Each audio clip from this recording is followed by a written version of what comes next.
சசிகலாவின் காலில் முதலில் விழுந்துவிட்டு பின்னர் காலை வாரியவர்தான் எடப்பாடி பழனிசாமி என்று சென்னை ராயபுரம் பரப்புரையில் துணை முதலமைச்சர் உதயநிதி விமர்சித்து உள்ளார். தற்போது மோடியின் அடிமையாக அவர் மாறிவிட்டதாகவும் சாடினார். எதிர்கட்சி தலைவர் திரு எடப்பாடி பழனிசாமி அவர்கள் இவ மேல தனி பாசத்தோடு இருக்கிறாரு.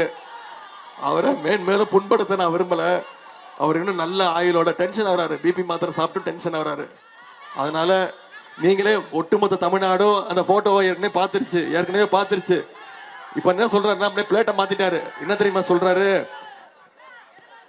பொறுப்பு வந்துச்சு, பதவி கொடுத்தாங்க, அதனால அவங்க காலில் போய் விழுந்தேன், இதுல என்ன தப்பு இருக்குன்னு கேட்கிறாரு. கரெக்ட் தான், நியாயமான கேள்விதான். நான் என்ன கேட்கிறேன், பொறுப்பு அவங்க தானே கொடுத்தாங்க, முதலமைச்சர் பதவி அவங்க காலில் விழுந்தானே வாங்கினீங்க.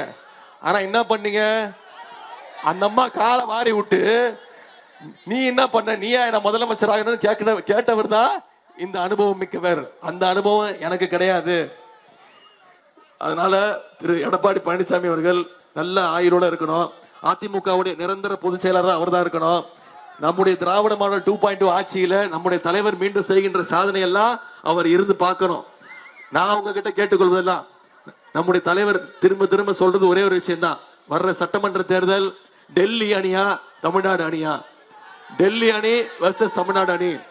தமிழ்நாடு அணிக்கு நம்முடைய தலைவர் தான் கேப்டன். டெல்லி அணிக்கு யார் கேப்டன்? திரு மோடி அவர்கள் கேப்டன். மோடியுடைய அடிமை யாரு?